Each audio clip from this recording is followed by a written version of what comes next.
Bismillahirrahmanirrahim. Assalamualaikum warahmatullahi wabarakatuh. Innal hamdalillah nahmaduhu wa nasta'inuhu wa nastaghfiruhu wa na'udzubillahi min syururi anfusina wa min sayyiati a'malina may yahdihillahu fala mudhillalah wa may yudhlil fala hadiyalah. Rabbi sholli sadri wa yassir li amri wa hlul 'uqdatam min lisani yafqahu qawli.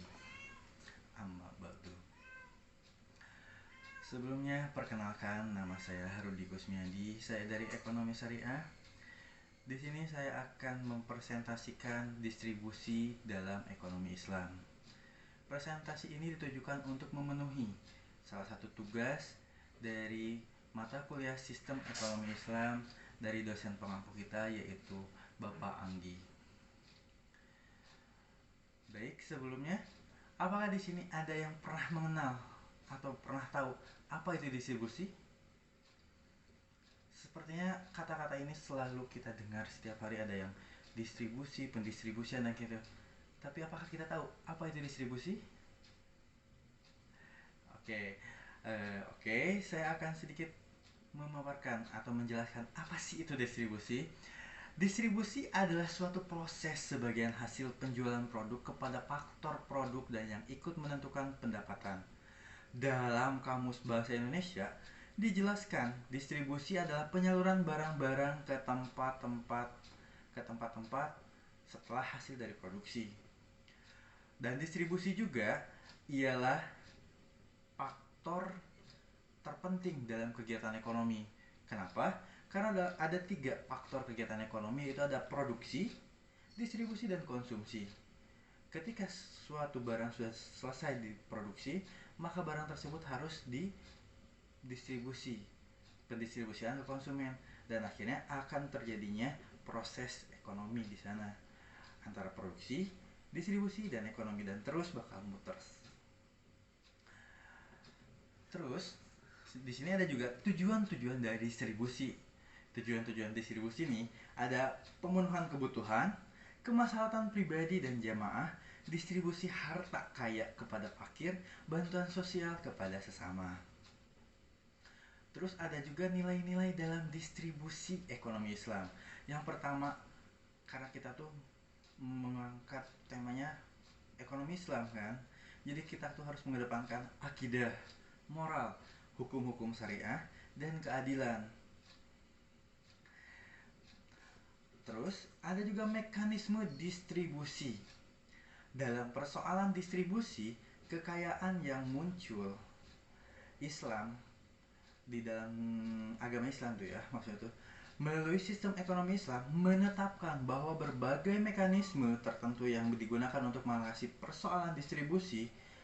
Mekanisme distribusi yang ada dalam ekonomi Islam secara garis besar dikelompokkan menjadi 2 kelompok, yaitu kelompok mekanisme ekonomi dan mekanisme non-ekonomi. Apa itu mekanisme ekonomi dan non-ekonomi? Mari kita bahas.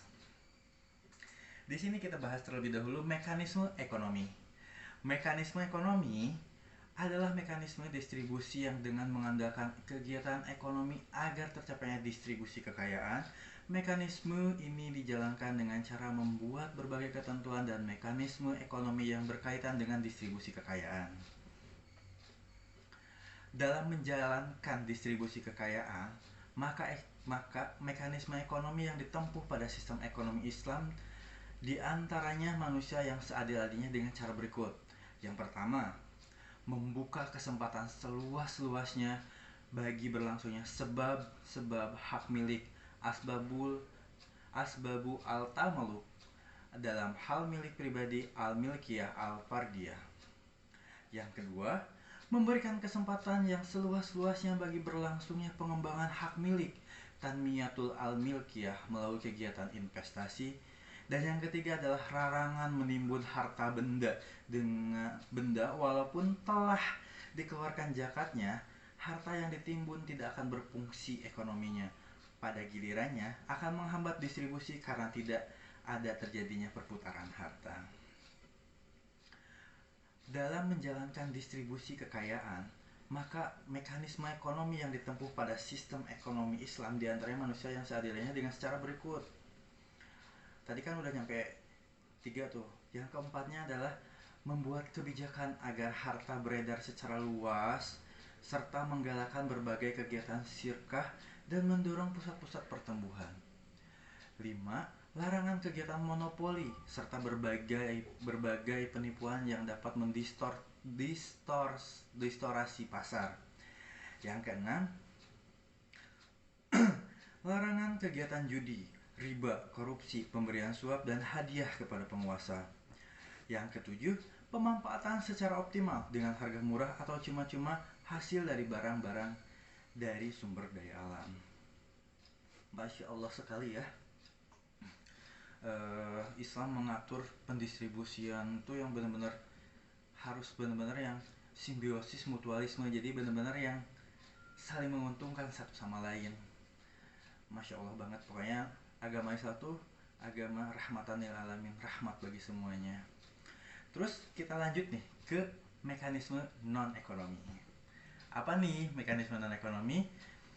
Didukung oleh sebab-sebab tertentu yang bersifat alamiah, misalnya keadaan alam yang tandus, badan yang cacat, akal yang lemah, atau terjadi musibah bencana alam. Dimungkinkan terjadinya kesenjangan ekonomi dan terhambatnya distribusi kekayaan kepada orang-orang yang memiliki faktor-faktor tersebut. Oleh karena itu, agar tercapainya keseimbangan dan kesetaraan ekonomi, maka dapat dilakukan hal-hal berikut. Pemberian negara kepada rakyat membutuhkan. Yang pertama, zakat, warisan, sodako. Masya Allah sekali ya, Islam mengatur kegiatan ekonominya supaya benar-benar umatnya tuh sejahtera. Mungkin segitu aja sedikit penjelasan tentang pendistribusian, apa itu distribusi dalam ekonomi Islam. Apakah ada yang mau bertanya? Oke, kalau misalnya tidak ada yang bertanya, terima kasih untuk perhatian dan partisipasinya, dan semoga presentasi ini bisa memenuhi tugas akhir semester saya kepada dosen pengampu Bapak Anggi. Billahi taufiq wal hidayah. Wassalamualaikum warahmatullahi wabarakatuh.